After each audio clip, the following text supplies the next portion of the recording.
Have you made the switch to Knix? Millions of women have made the switch to the revolutionary period underwear from Knix. That's Knix. Period panties from Knix are like no other, making them the #1 leak-proof underwear brand in North America. They're comfy, stylish, and absorbent, perfect for period protection from your lightest to your heaviest days.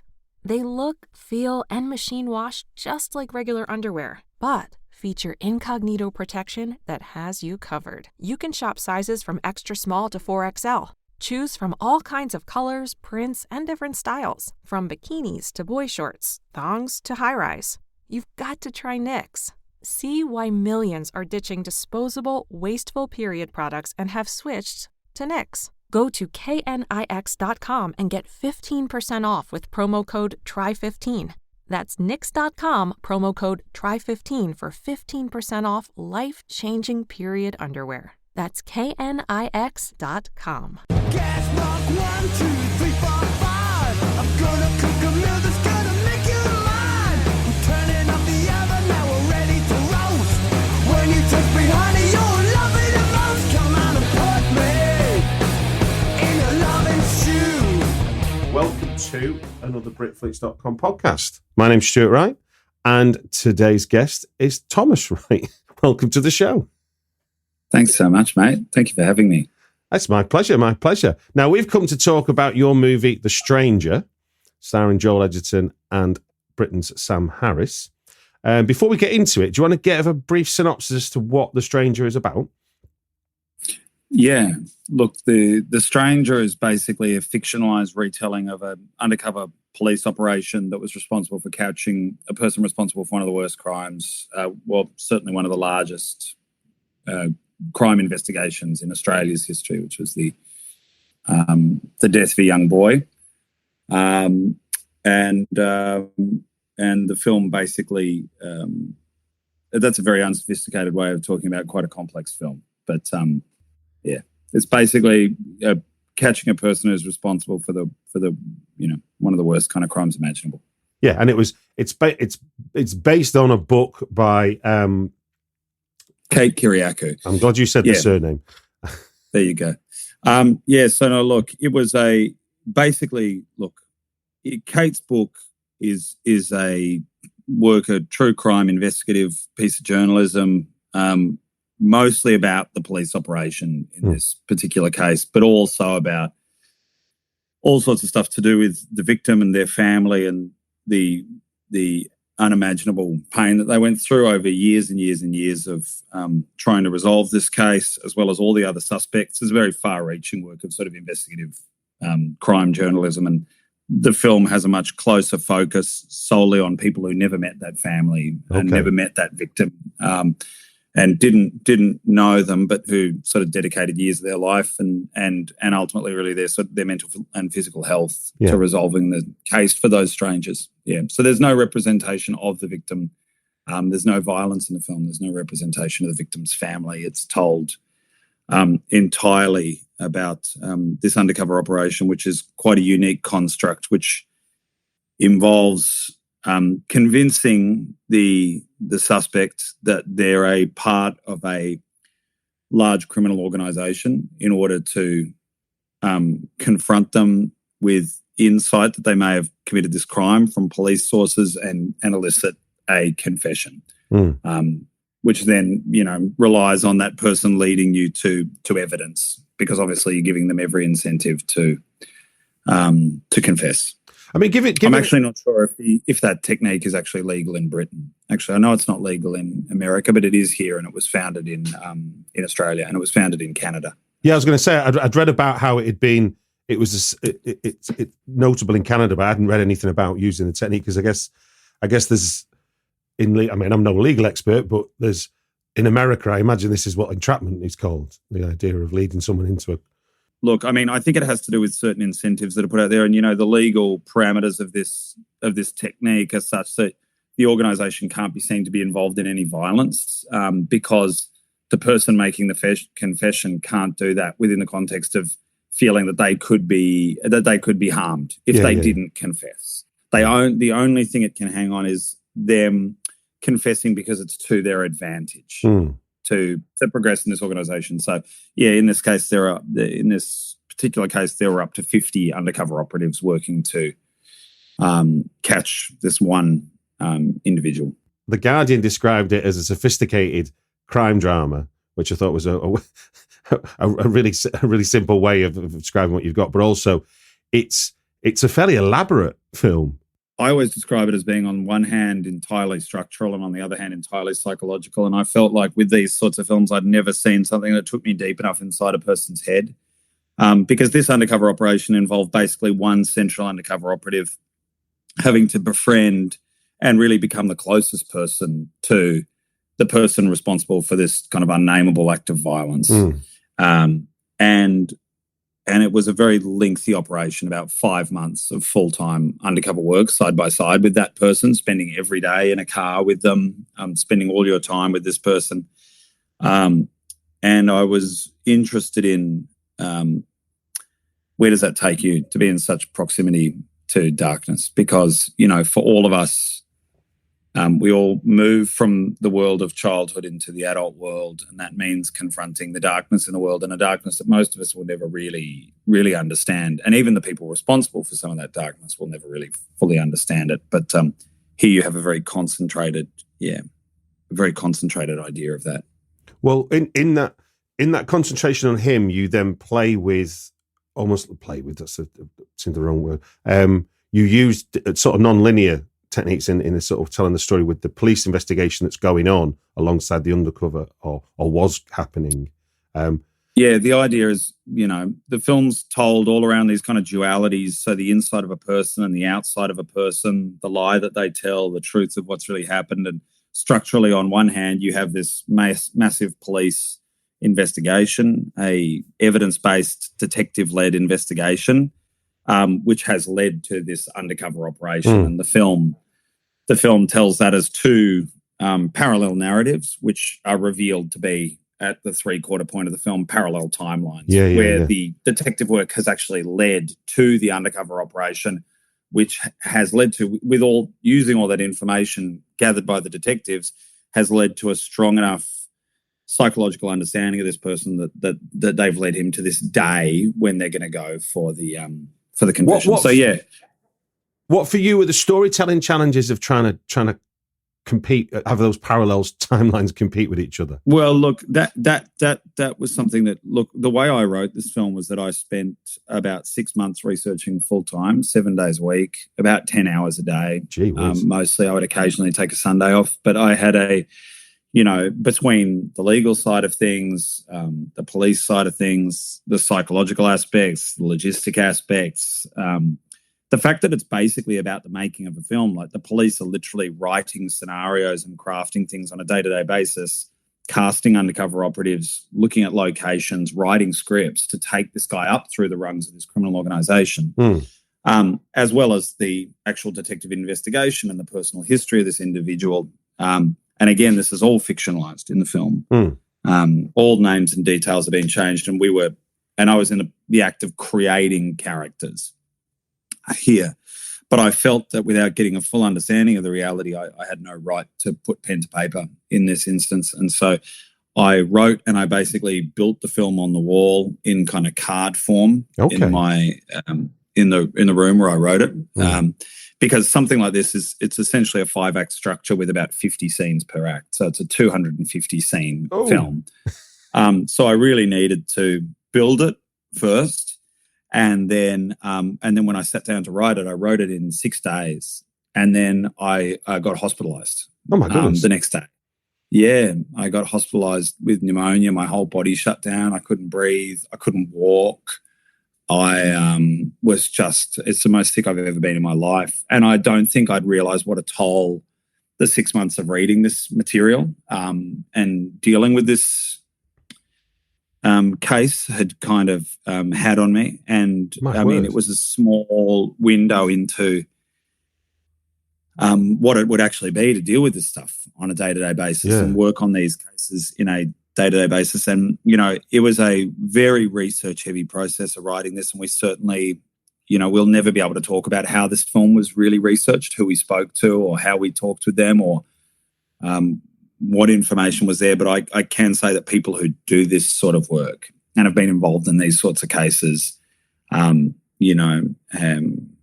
consulted and have seen the film and can attest to how authentic it is. And actually we've been, getting, hearing from people who work in these fields saying that they actually haven't seen a representation of their work that's actually, even though it's highly psychological in the film, very accurate in the detail of the actual work that they do.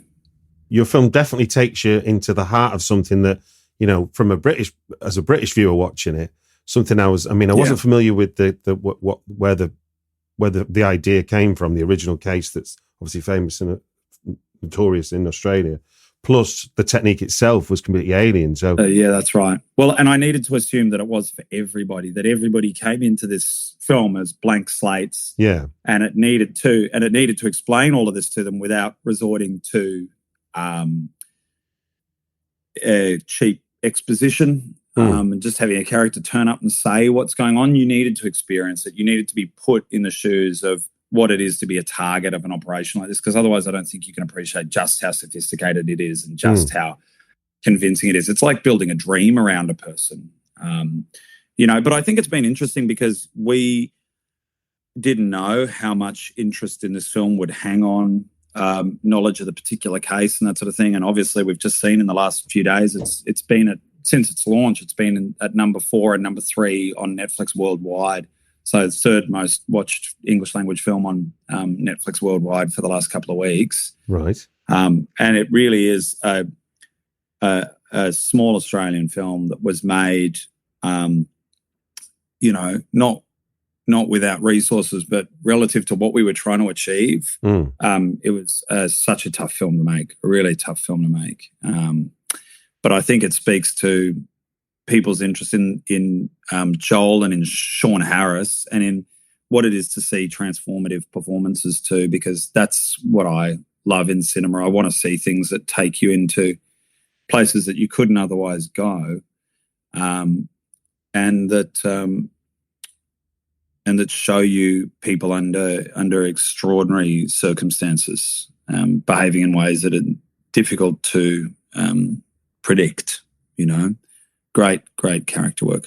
Yeah. I mean, great character work indeed. I mean, Joel. What's interesting on the second watch for me was because I could free myself from trying to need to work out what's going on. I could watch what is happening literally, and you see a lot of what Joel Edgerton has to do is almost to do nothing in a way. He needs to contain so much. So what was the conversation like between you and Joel about sort of, because that's almost like counterintuitive. It's like it doesn't feel like that's heightened, but actually it's so heightened in the context of the story. Yeah, because you're realizing more and more as you watch the film. And I think I really was very conscious of making a film that I wanted people to be able to go back and watch a second and third time and for it to feel almost three-dimensional, that you could turn it in the light and see a different aspect of it. And it is very different on a second watch. And I've had a lot of people say that on a second watch it's a completely different experience. But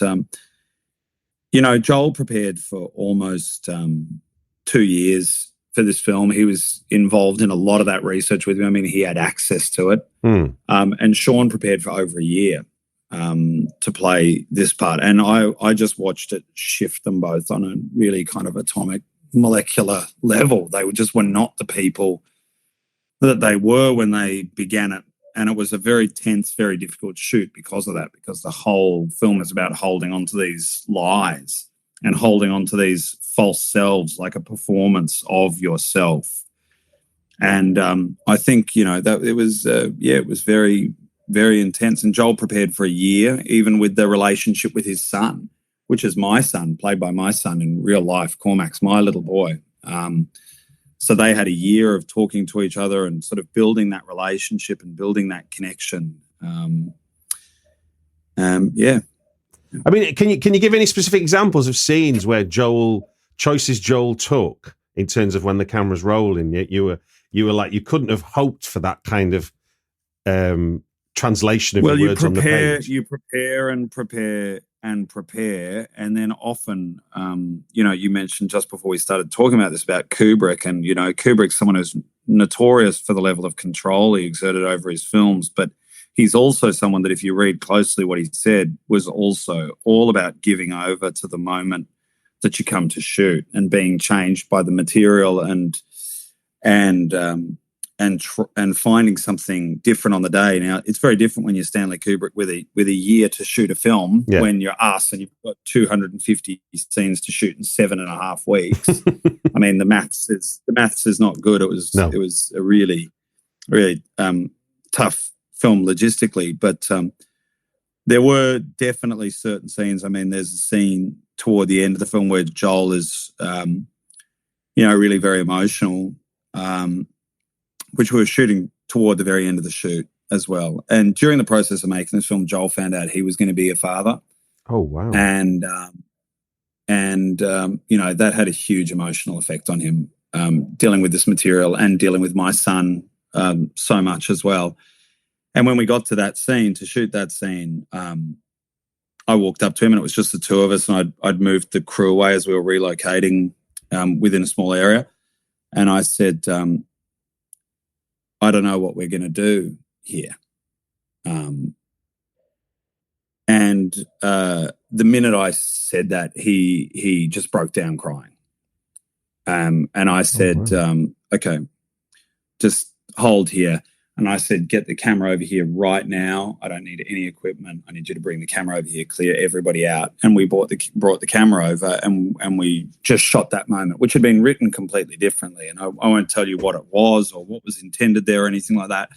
But it was a very simple, really direct moment of, catharsis for him. And not catharsis, it was being genuinely overwhelmed.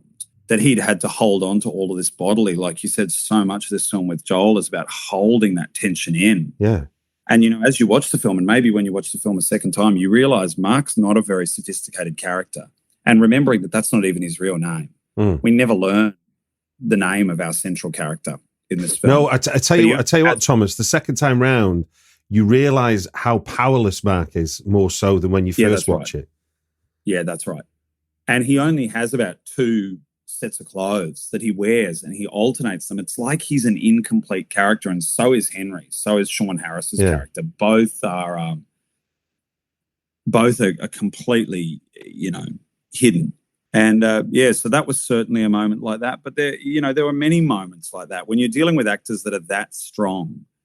A last minute provocation or a question or even an insistence or even a tension that forms between you can bring something new to the scene that you never could have expected. And, those performances are being commented on uniformly everywhere around the world. And, I think when it comes to the supporting cast, whether it's Cormac, my son, who was 8 when we shot the film, Steve Mazarkas, who plays Paul at the beginning, Jada Alberts, who plays the lead detective, or Alan Dukes, who plays John, who's sort of set up as the head of the organisation, who has to evoke the actual confession itself. I think it was there's phenomenal work in there from all of them. This is me talking from the second viewing as opposed to the first. I mean, it was a scene that struck me in the first one, but then second time around I could. Because it's one of the few moments of sort of light in the film, and obviously we're talking about 2 very dark characters dealing with what they're having to deal with from their points of view. But the moment when Henry plays Mark the music is I mean, seeing it this time round, you're like, it was almost like that was, without saying it, that was like, I trust you, was this moment, and it was just about playing a song. What's wonderful about that is people interpret that scene in so many different ways. And as a director, that's what you're trying to, that's at least what my interest is. Someone the other day was talking about the scene where they go into the Returned Servicemen's League, RSLs, we have them around the country, where they ask for a moment's silence and they say a prayer for the fallen. They shall not grow old as we who are left grow old. And that scene is another scene that's interpreted completely differently by everyone. And I'm I'm inviting that interpretation. I'm saying there are multiple ways to look at this, multiple ways to work out what's going on here. I mean, people have talked about also even as a moment as simple as when Henry reaches over and takes a piece of fluff off Mark's shirt. I heard someone the other day say, was he checking for a microphone? You know, was he checking for a recording device? You know, but it can also be read as someone whose understanding of social cues and normal conventions and a relationship to his own impulses is very different to the rest of us. So yeah, it's a highly unusual relationship. I mean, in a way, I mean, this might sound highfalutin, but in a way, it's almost that scene in particular and the fluff scene and stuff. They're almost like Pinteresque moments, you know. They're almost absurd in their position in reality, but they work. You know that they are, but there's a charge in them, and I think that's certainly what Pinter was interested in, and that's not too highfalutin for me. That's fine.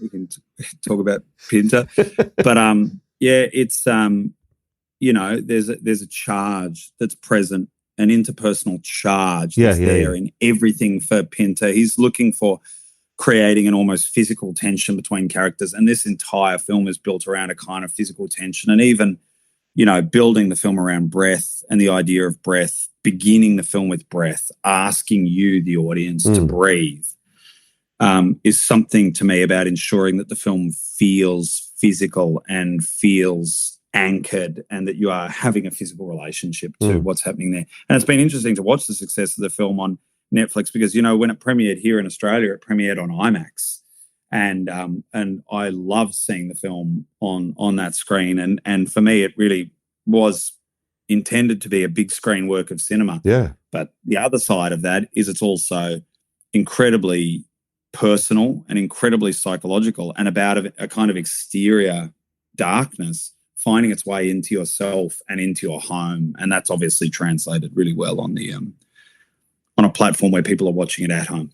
Yeah. Now, my producer Keith Bell worked with Sean on Harry Brown, so we're used to seeing Sean as a nasty piece of work. Sean's just a legendary British actor. I mean, I think, you know, he's just one of the finest actors working in English language cinema, and I've just watched him for years. I remember seeing him for the first time in 24-Hour Party People, playing Ian Curtis. Unbelievable. And I was like, man, Ian Curtis is fucking terrifying. Ian Curtis is like, he's so threatening. He gets up in it must be Steve Coogan's face in that film when they first meet.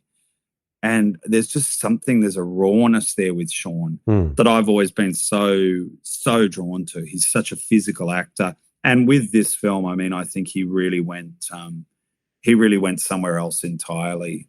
His partner, actually, when she saw the film, said, "I can't see anything of you. You know, you're not there anymore. You're just completely gone." And I can kind of attest to that. We were not dealing with Sean. And when you think about this part with the amount of scenes that Sean's in, I mean, you know, Joel is very much, as Mark, is the central character of the film. But I think, you know, Sean has a lot more dialogue in an Australian accent. He's in more scenes because he's in the whole beginning of the film before Mark enters into it. It's really equally both of their films. And I just want to say, just quickly, on that idea of the stranger, you know, on the title itself, as I said, we have a central character whose name we never learn. And that title could as much refer to Sean's character as well, the perpetrator of this violence, and that archetypal fear of the stranger out there waiting to visit violence on us. But it could also refer to the victim. It could also refer to the victim's family, or to all those nameless people who at the end resolve this case. Because I was really interested in a film that, though the reason for the film is violence, I didn't want the subject of the film to be violence. I wanted the subject of the film to be, for better or worse, the connections between people. And really, it's actually a film that's held together by empathy, because, you know, I know every country, and Australia's certainly true for Australia, and for every state and every city, we have these defining moments of violence that have happened, usually against, completely innocent individuals, that really shape the way we think about the safety of the place. And they shape and change the way we think about our connections to one another. And when I was writing this film, there was a number of murders of women who were, from their sort of early 20s to mid 30s. Right. And just out at night or even in the daytime and in public, and right in the area where I grew up in the inner north of Melbourne, 3 or 4 women were killed within the space of a year and a half by strangers. And the effect on the community was just terrible. There was such a feeling, such an outpouring of grief for these people and for their families, but it also immediately, of course, makes you think about the people you care about most. And in building the film around the absence of that victim, and also by casting my son as the main character's son, I'm indirectly, saying to everyone that I worked with and also to the audience, who is this for you? Like, who do you care most about? What's the inverse of all this darkness? What's the inverse of all this violence? But still, it's a very tough film. It was a very tough film to make for the 4 years that it took. Yeah. I mean, put a scratch in all of our records, and I certainly know it did that for Sean. No, it's an amazing performance. He kind of, I don't know. I mean, does he the way that he goes into a role, is it as much about what he suggests to you as a director from what he's got from the script? Sean had no interest, quite rightly, in the actual case and in the actual individual. Neither of us had any interest in representing the real person responsible. Yeah. For the crime. We wanted to create someone who you had never seen before. And it was one of the things that led me to cast Sean coming as he does from England, that you've never seen him in this context before. He does feel like an outsider. He does feel different. There's something a bit wrong. There's something a little uncanny about the presence of this person. You can't quite place him. I was very conscious of that. But look, we talked for a year. I would send Sean other material. I would send Sean things that I thought were cultural references to this person, TV shows, songs, music that he would have listened to, that would have figured in his life, pieces of documentaries, even with individual people who are being spoken to from certain areas of Australia. He worked with a dialect coach for a year. That was very important. And really it was a creation between the two of us, sometimes forged out of agreement and sometimes forged out of argument. Okay. Both... Have you made the switch to Knix?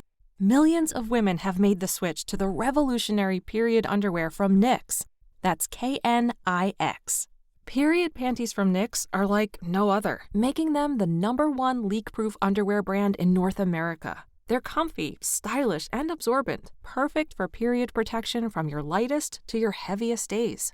They look, feel, and machine wash just like regular underwear, but feature incognito protection that has you covered. You can shop sizes from extra small to 4XL. Choose from all kinds of colors, prints, and different styles, from bikinis to boy shorts, thongs to high-rise. You've got to try Knix. See why millions are ditching disposable, wasteful period products and have switched to Knix. Go to knix.com and get 15% off with promo code TRY15. That's knix.com, promo code TRY15 for 15% off life-changing period underwear. That's knix.com. I think both Sean and I are kind of ready to take it to each other and really push each other. And it was tough on both of us, but I think it created something unique. There was a genuine tension in the creation of Henry Teague, as there should be. But in the lead up to the film, also, Sean lost his father to COVID. Oh wow! And his father had been his sole parent for most of his life, and Sean had been his sole carer for many years before his father passed away.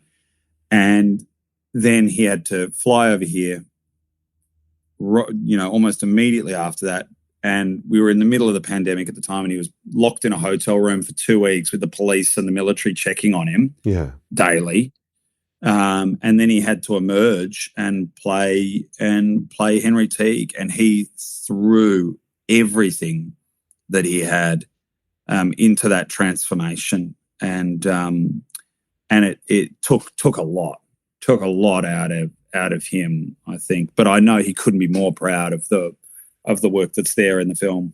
The way you portray Mark's paranoia is obviously, because that's the workings of what's going on in the mind. So you've got to bring this to the screen, and I think it's safe to say that the nightmare sequence, for example, is one of the best horror sequences I've seen in ages. And we're watching a noir film, and you've just suddenly thrown us like this complete genre bending moment in the movie that completely drops you deep into his mind. And in fact, there's a few of those moments where we puncture straight through into the depths of Mark's paranoia and his the buzzing in his car, his dreams, the buzzing. Well, the funny thing is that it is a dream, right? The film is a dream. None of it's real. Well, you're talking about an act of violence that can't be understood, that can never be understood. We're not willing to interrogate it. I'm not interested in what was going on in that person's mind or the reasons behind why he did it, and I'm not sure he comprehends those reasons either.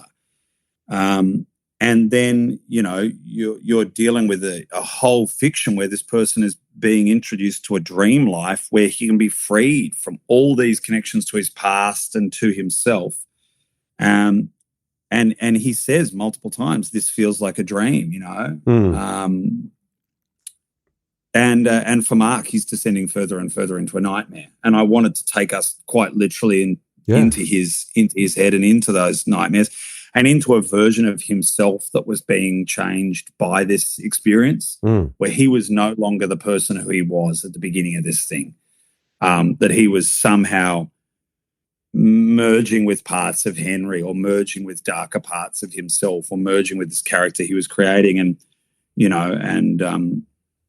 that was important to me, and everything about how the film was framed. And, I designed the poster and I cut the trailer, and all of those things were about, that poster of the two of the men's faces together, because that poster, if you hold your hand over it, on one side is Sean Harris's face and on the other side is Joel's. One side is Henry and the other is Mark. And that's the literal stranger that you're coming across in this thing. One of my favourite films, not just Australian films, but it happens to be Australian, is Wake in Fright, which obviously takes you into this kind of dusty outback thing that from a foreigner you kind of think about that's Australia, and then masterpiece of a film, and directed by a Canadian too. Madness. And then you've got Mystery Road, and films like that. But for, and again, thinking about what you were saying before about how you were purposely avoiding violence, so you're not doing Snowtown. It's not. But in the kind of as much admiration as I have for that film, it's a very different film. And Justin Kurzel, who made Snowtown and Nitram, he has a singular commitment to going to those darkest places. Yeah, but I think with the sort of neo-noir broodiness of your film, I felt like there was like a filthy film of grease and dirt all over it. It's like that's like almost like the identity of the film. It's like you'd put like a gauze over it, like what a watch. So what was your conversation? What were your conversations like with Sam Chiplin about that aesthetic for the film? What were your cinematic references, or what were your non-cinematic references? Again, I had Sam for a year.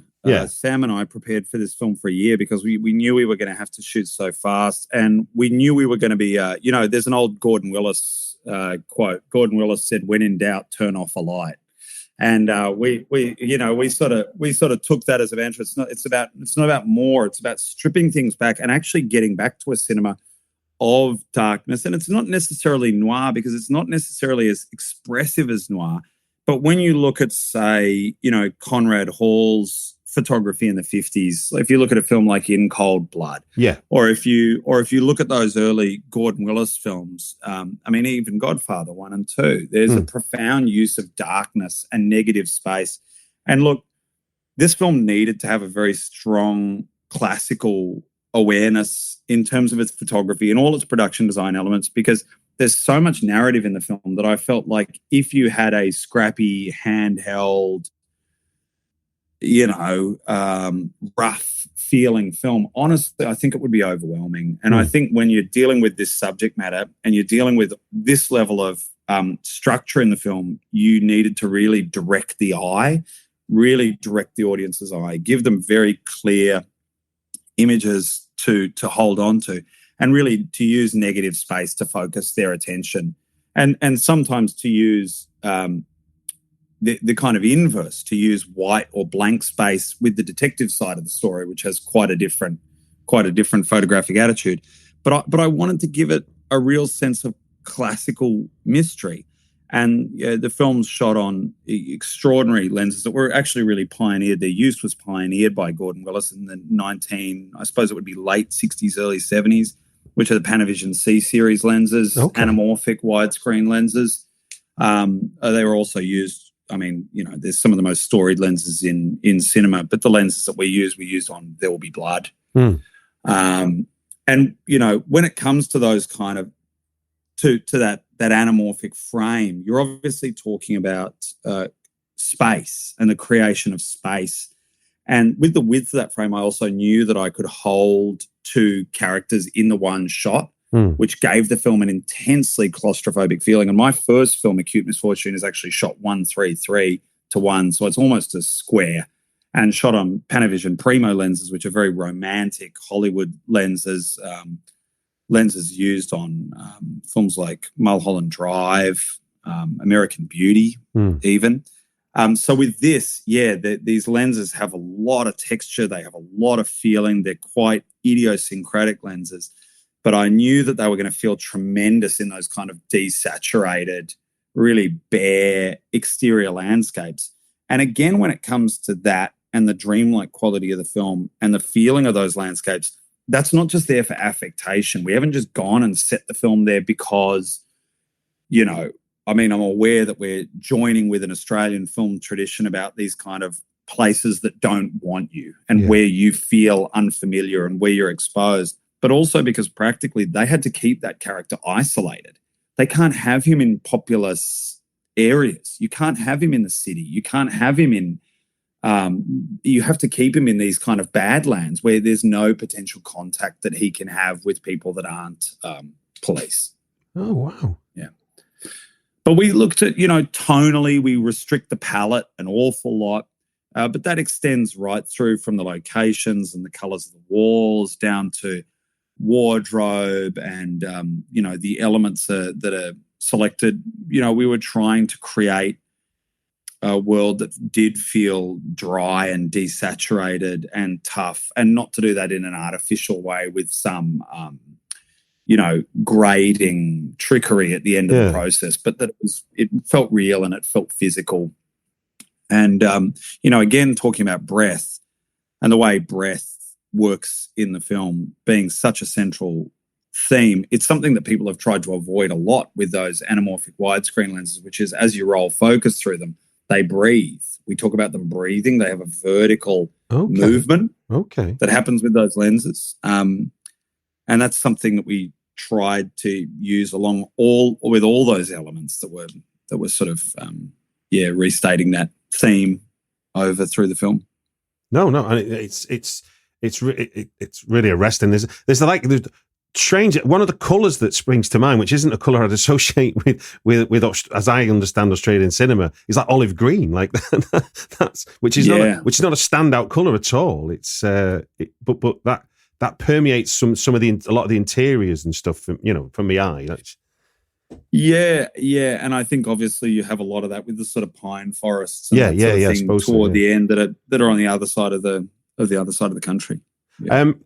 The other side of it is if that's the aesthetic and how you got there, then an important part, and certainly I think this is an important part of how you achieve that idea of the dream as the film, is the use of music and the type of music, because obviously there's traditional sort of score music in there, but there's this that you use like short bursts of arresting, visceral sound as well as, it reminded me a bit of like, the way Johan Johansson's score works on Sicario with Denis Villeneuve, where you're pounding us with the music. You're not inviting us to sort of go along with the melody. You're going, this is an emotion. I want you to hit you in the face. Man, I actually still find it hard to talk about Johan Johansson because I just think his loss is so profound. I think his influence on film music is just you can't overstate it. And in scores like Arrival or Sicario, certainly, there's a very physical, weighted feeling. I don't know how to talk about that acoustic work that he did, but there's a gravity. There's a gravity. I said to my wife when we first watched Sicario, he's managed to make the sound of the industrial military complex, and I don't know how to describe it any better than that. Yeah, that's right. And for me, it was about an eternal physical sound that was there that takes human violence quite seriously as its subject in this film and says we are dealing with something which tragically is absolutely eternal about human nature here. And the moral position of the film is that, yes, you can resolve this case, but you can't resolve all human violence. And we use sound to take you into a lot of places, but one of the things that music does is to take you deep into a physical experience. Again, it was all about trying to make things physical. And, Oliver Coates, who's a British cellist, supplied the score, who's, been a part of some of the great scores for the last 15 years. He played all the instrumentation on Michael Levy's score to Under the Skin. And he's worked an awful lot with Johnny Greenwood, and it's almost all cello, that sound, whether it's filtered or distorted, but it's a physical, that deep physical bowed sound.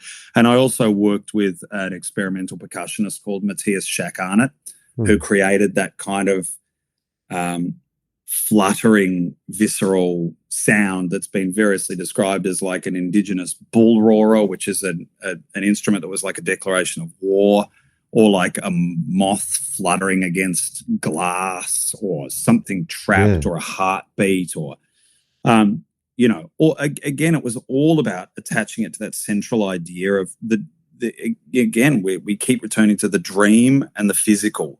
So this kind of psychological dimension, and then this very physical, concrete dimension. Just to return really quickly, just because it does refer back to sound and music and everything, but when it came to the photography, the most terrifying thing in this film is to be still, to come to a place of stillness, to come to a place of silence. And there's only a few moments that this film ever stops, and it's the worst thing imaginable for our central character, is to have to stop. That scene at Henry's house where Henry ends up dancing, the confession itself, the moment before the arrest. But otherwise, we are always in a physical relationship to them moving. We're always traveling, or the camera's bolted to cars, and the sound is trapped within those contexts. It's made highly subjective. It's pressurized. And, then there are these occasional moments of kind of cognitive dissonance where you go to the sound of the recording device and you're made aware that this entire thing is being recorded through these bugs or hidden cameras, and you're hearing, are you hearing some frequency that these things are giving off? But in actuality, that was more like a psychological gesture that was like an anxiety attack, like simultaneously being in a situation while your consciousness is moving further and further away and detaching from your experience, and you're just trying to hold it together. Now, this is, this isn't a thought I had watching it, but just with the way you're talking about it. And I know aesthetically it looks very differently, but I'm reminded of like when I first watched Under the Skin, when I think about your film now, the way you're describing it, there's like, you complete, in the sense of the way that you discombobulate the audience with the way you're choosing to tell the story. Yeah, and that you come into it with little information, and you have to unpack it more and more and more, and you're made to work and intuit and think deeply about like what might be happening here. Like we never learn the agenda of that central character really. beyond to kind of like liquefy these individuals, after laying this kind of alien honey trap. It's a phenomenal film. And, I find his work really inspiring. I mean, I love British cinema, but I think Jonathan Glazer, what I love about Jonathan Glazer, and I suppose the thing that's most important to me, is that for me, film is all about the relationship between form and content. It's like, what's the material that you've got? And then what form does it demand? And that should be completely idiosyncratic to that material that you are dealing with. You are trying to be led by that and have them reflect one another. And it's interesting because, people use this word content to talk about narrative all the time, which I really think is fucking awful. Yeah, it's reductive, isn't it? It's so reductive. But on a practical level, content is horizontal. Content is like, this happens and this happens and this happens, and because of that, this happens. And this person maybe feels that way, but then this happens, and it travels along a horizontal line. But form is vertical, and form is about those eternal elements. And the in whatever way you can think about it, and I think about it this way, the three-dimensionality of the story, the multidimensionality of it. How can you try to create in a film something that is physical, that's real, that's tangible, and it's built of ideas, and it's built of all these gestures. Interestingly, I went to this talk recently by an Australian novelist who made a really interesting film many years ago, and it's a strong film. But he said he only made this one film, and he said after he directed this film, he realized that novels are cosmoses where films are kind of short stories with bits tacked on them. And I thought that's pretty disparaging. And more than that, I think you're wrong. Because sure, novels are cosmoses. They're cosmoses of words, and they require no economy because you're untethered from any realities that you have to deal with, practical, logistical things of filmmaking. But the film is a cosmos. It's a cosmos of all its elements, the sound, the movement, the rhythm, the interrelationship of people, the color, the textures, the feeling. Like you talk about the visual feeling of the lenses, those visual choices. And as a filmmaker, you're trying to take all these elements, which on their own are like smoke, and each their own individual artistic discipline, and shepherd them toward the one concrete form.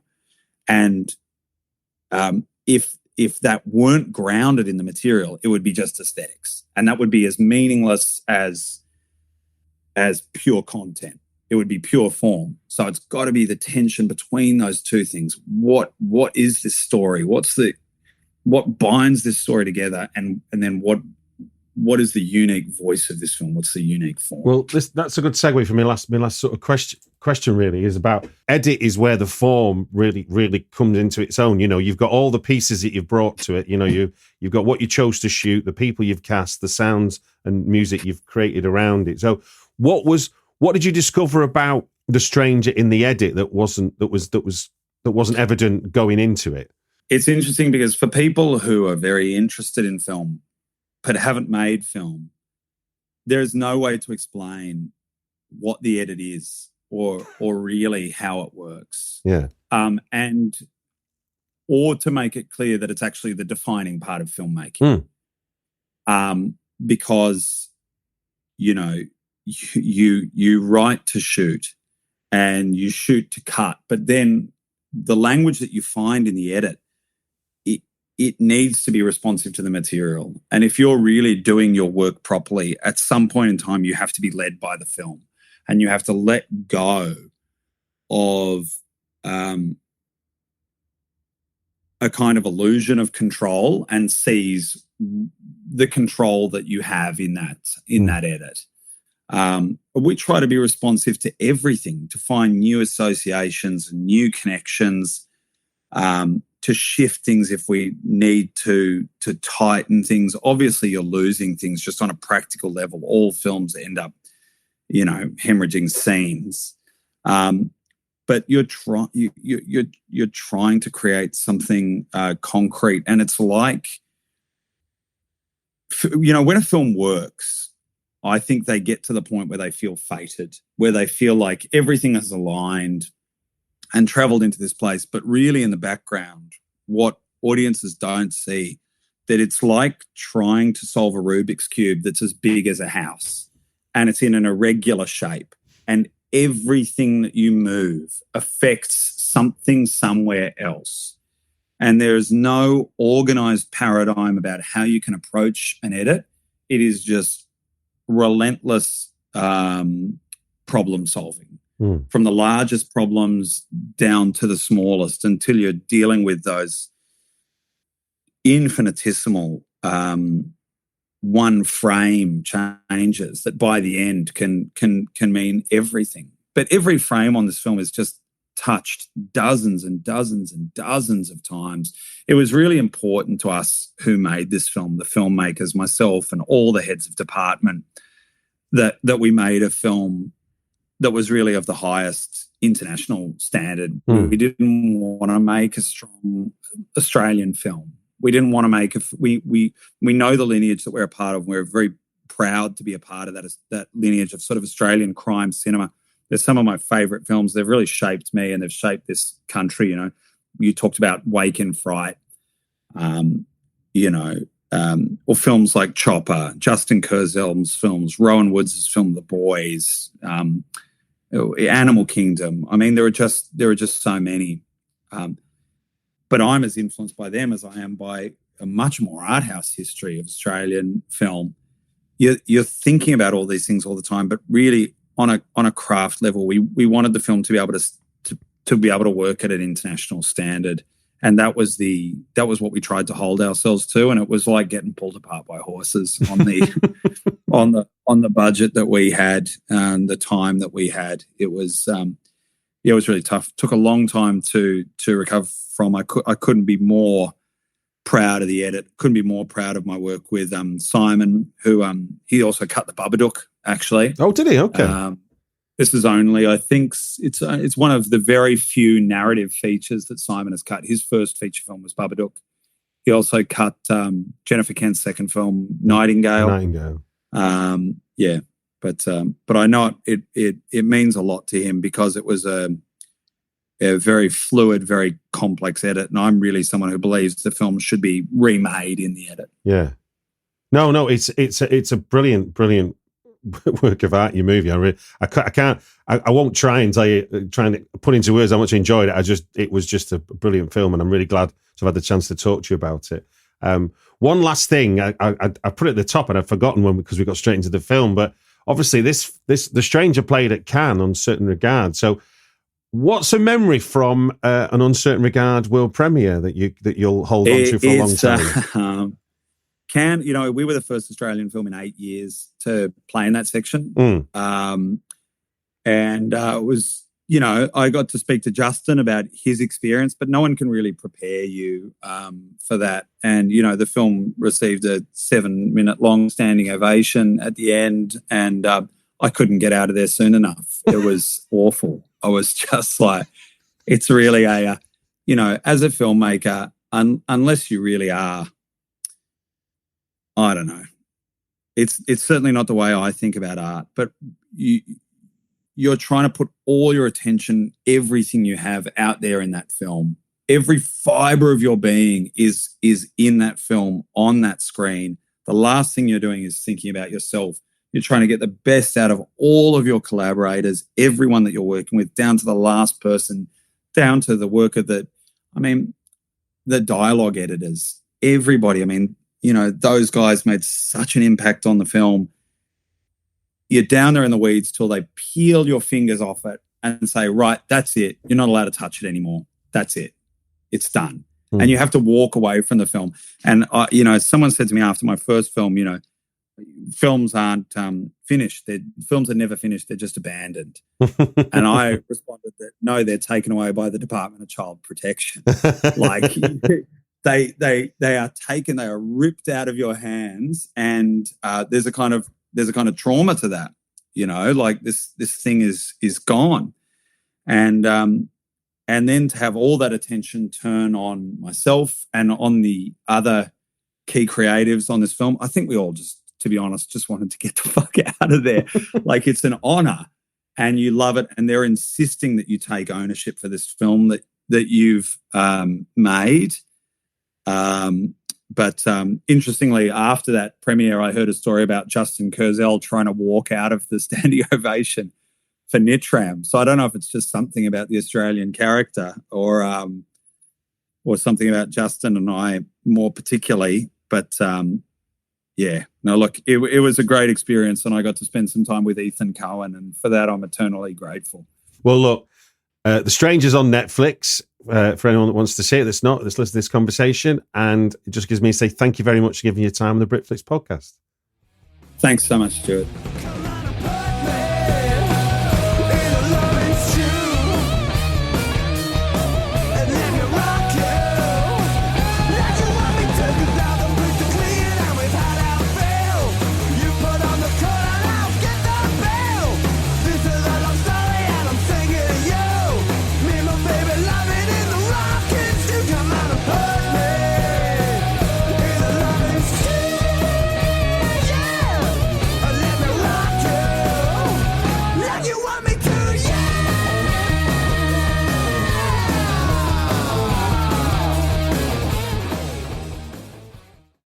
This is the story of the one. As head of maintenance at a concert hall, he knows the show must always go on. That's why he works behind the scenes, ensuring every light is working, the HVAC is humming, and his facility shines. With Grainger's supplies and solutions for every challenge he faces, plus 24/7 customer support, his venue never misses a beat.